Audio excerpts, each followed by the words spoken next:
안녕하세요. 피부건강법 송현희 원장입니다.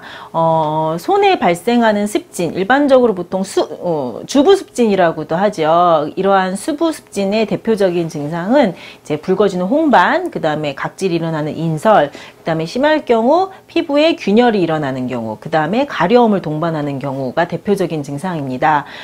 수부습진의 원인에 대해서는 대표적인 게 고무장갑이나 특정한 물질을 계속적으로 접촉하면서 일어나는 경우, 직업상 어떤 환경에 특별하게 계속 노출되는 경우와 같은 이제 접촉성 피부염의 형태로 나타나는 경우도 있고요.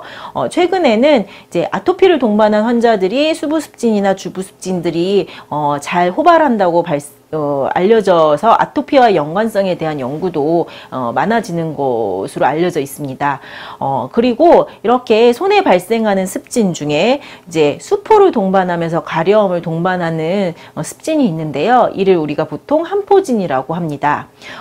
이때 발생하는 수포, 포진은 손등이나 손바닥보다는 주로 손가락 사이에 접촉하는 면에 이제 주로 발생을 하게 되고요. 극심한 가려움이 가장 주된 증상입니다. 면서 이제 이와 일반적인 수부습진과 마찬가지로 수포 있는 부위가 터지면서 피부에 균열이 일어나거나 통증이 일어나기도 합니다. 그리고 수부습진 한포진의 이제 대표적인 치료법은 일반적인 만성적인 피부 질환과 마찬가지로 스테로이드제의 외용입니다.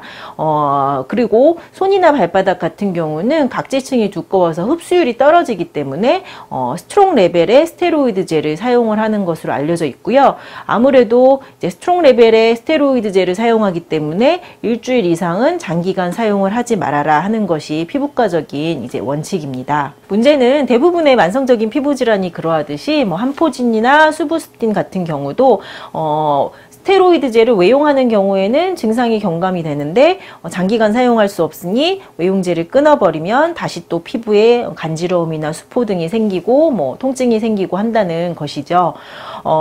한포진, 수부습진 가장 우선적으로 체크해 보아야 할 것은 아무래도 어떤 특정 물질의 접촉으로 인한 반응으로 일어날 수가 있기 때문에 특정 물질에 대한 접촉이 반복이 되는지를 체크해 보는 것입니다. 그리고 그것이 원인이 될 만한 것이 있다고 생각이 되시면 가능하면 제한을 하는 것이 가장 좋은 치료법입니다. 한포진이나 수부습진을 경험했던 환자분들이 보통 많이 말씀을 하시는 것들이 이 증상이 스트레스를 받거나 피곤하거나 기타 면역력이 떨어질 만한 체력이 저하될 만한 일들이 일어나면 증상이 심해져요 라고 말씀을 하시는 것인데요.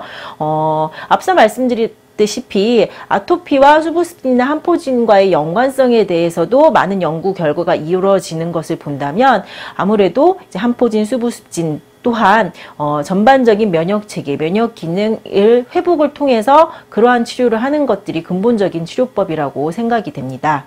한포진, 수부습진, 피부 건강법을 통해 면역 기능의 정상적인 회복을 통한 치료법이 반드시 필요합니다.